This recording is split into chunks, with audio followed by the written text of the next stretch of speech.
Ladies and gentlemen, tonight we uncover a story so chilling, so calculated, that it shakes the very core of justice. Lucy Wamaitha, a 32-year-old woman, was an employee at a non-governmental organization, NGO, based in the heart of Kiandutu slums, Kiambu County. This organization, known as Rehema Rescue CBO, is dedicated to rescuing and rehabilitating less privileged children, an institution built on the pillars of mercy, or so it seemed. On January 16, 2025, Lucy and her supervisor, Stanley Njuguna, embarked on a routine mission to Meru, escorting a young pupil to school under the NGO's care. But on January 17th, the day she was meant to return, Lucy vanished without a trace. Days later, a series of gruesome discoveries shocked the nation. Her dismembered remains were found scattered across different locations. A brutal, merciless execution. This was no random act of violence. It wasn't a robbery gone wrong. It wasn't an accident. This was an organized, premeditated elimination. But the question is, why? Friends, we all know that no one simply wakes up one morning and decides to take another person's life unless there is something at stake. Even assassins kill for a reason, for money, for power, for silence.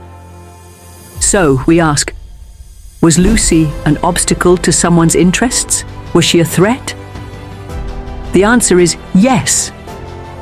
But to who? And why did they want her gone? To understand this, let me paint a familiar picture.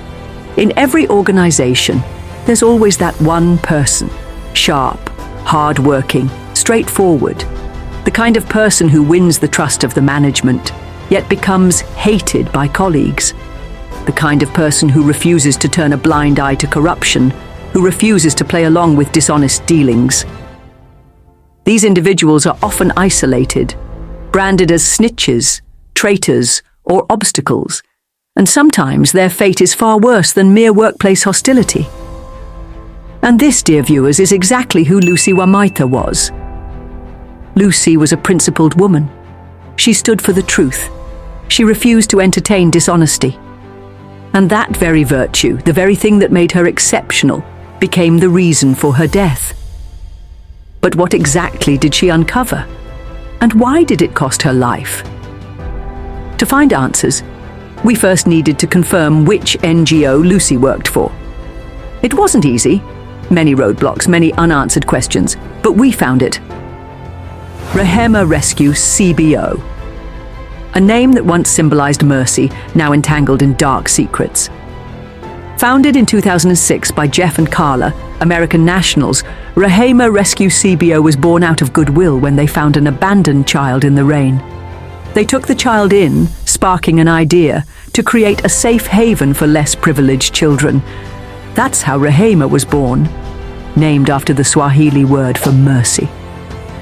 Over the years, Rehema expanded. It grew beyond Kiandutu, spreading its branches across different parts of Kenya. But at the heart of this network, Kiandutu remained the mother branch, the nerve center of all financial operations. And here is where things get even darker. All donations, all funds, all resources meant for the NGO's operations across Kenya were controlled from Kiandutu. Money from local donors, international organizations, even million-dollar contributions from global philanthropists, all passed through the hands of Kiandutu's management. And this, dear viewers, is the genesis of Lucy Wamaitha's murder. What did she uncover? How deep does this conspiracy go? Ladies and gentlemen, now that we know where Lucy Wamaitha worked and the powerful forces at play, let us dive deeper into what really happened behind the closed doors of Rehema Rescue CBO. Lucy joined the organization in 2023 as both the secretary and accounting officer, a position that on the surface seemed administrative, but in reality held the keys to the financial heartbeat of the NGO. As secretary, she managed records, correspondence, and internal operations. But it was her second role that would put her in grave danger. As the accounting officer, Lucy oversaw the NGO's finances, ensuring that donor funds were used as intended. You see, in any organization where money flows freely, transparency is both a duty and a death sentence. Her role required her to report financial activities to the management, a responsibility that earned her a dangerous label among her colleagues, a snitch. But let me ask you, was she really a snitch for simply doing her job? Was she at fault for ensuring that funds meant for helpless children were not stolen? You, dear viewers, be the judge. One anonymous source, whose identity we have protected for their safety, led us to a crucial revelation. But for those who may doubt, this information is also available on TV 47 for independent verification. On July 25, 2024, Lucy stumbled upon something that shook her to the core: a damning financial discrepancy. She discovered that her supervisors had been orchestrating a grand theft of donor funds. And this was not just petty corruption. On July 7, 2024, billionaire philanthropist Mackenzie had donated $500,000, approximately 63.7 million Kenya shillings, to Rehema Rescue CBO. Of this amount, 70%, 44.59 million Kenya shillings, was supposed to go to the Consolidated Fund for Rescuing and Rehabilitating Children. 30%, 19.11 million Kenya shillings, was allocated to the expenses kit for administrative and operational costs. Yet, by July 25th, when Lucy prepared the monthly financial report, only 50% of the total amount had been accounted for. A shocking 12.74 million Kenya shillings was missing. Lucy, determined to follow due process, questioned her supervisors. Their response? Dismissive, evasive, and defensive. They claimed there had been an error in the expenses kit and that they had used the 12 million Kenya shillings to correct it. But Lucy knew better. The previous month's reports had no such error. So where did this discrepancy suddenly come from? When her questions were met with silence, Lucy made a bold move. She reported the issue to the management. What followed next changed everything. The management, alarmed by the missing funds, ordered Lucy to conduct a full forensic audit of the organization's finances for the last 12 months. This, ladies and gentlemen, is where the noose around Lucy's neck tightened. For the next 5 months, Lucy worked tirelessly, combing through financial records, tracking every single cent that had entered and exited Rehema Rescue CBO. By December 2024, Lucy had compiled a devastating report. What she found was beyond theft. It was an organized criminal operation. Millions upon millions had been stolen. The numbers were shocking. But even more disturbing was the pattern. This wasn't just 1 or 2 stolen transactions. This was systematic looting over years, carefully orchestrated by those in power. Lucy knew she had stumbled upon something far bigger than she had imagined. She informed the management that she had a full 12-month audit ready, but she never disclosed its exact contents. And so, the management set a date, Tuesday, January 21, 2025, for a mandatory staff meeting where Lucy would present her findings before the entire organization. It was the day Lucy was meant to expose the truth.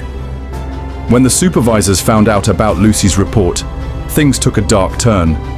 Threats began to pour in, and soon, even her own colleagues at work turned against her. She became isolated, an outcast in the very organization she had served with dedication. Whispers followed her in the corridors, and her name was now associated with betrayal. Some called her a snitch, others went as far as labeling her a traitor, and even spreading demeaning rumors about her. But amidst all the hostility, one thing was certain. Lucy Wamaitha had earned the trust of the management, and word had it that she was going to be promoted at the upcoming meeting. However, as the days passed, the threats escalated. Someone even warned her outright that she was going to be killed. Then, a sudden change in her work assignments began. She was repeatedly sent for fieldwork, often alone. On January 10, 2025, she was handed yet another task, this time a trip to Meru, but unlike before, she was to travel with her supervisor, Stanley Njuguna. Their mission was to escort a pupil under Rehema Rescue CBO's care to Meru County. The trip was scheduled for January 16th, just 5 days before the highly anticipated meeting where Lucy was to unveil her findings. Then came the night of January 14th, a night that would change everything. After arriving home, Lucy received a chilling message, a direct death threat from one of her supervisors, a name we cannot reveal due to ongoing DCI investigations. That night, in sheer fear and desperation, Lucy turned to the only person she could trust, her 68-year-old mother, Nancy Wamboy. Tearfully, she told her everything. She could see the danger ahead, and in that moment, she made a decision.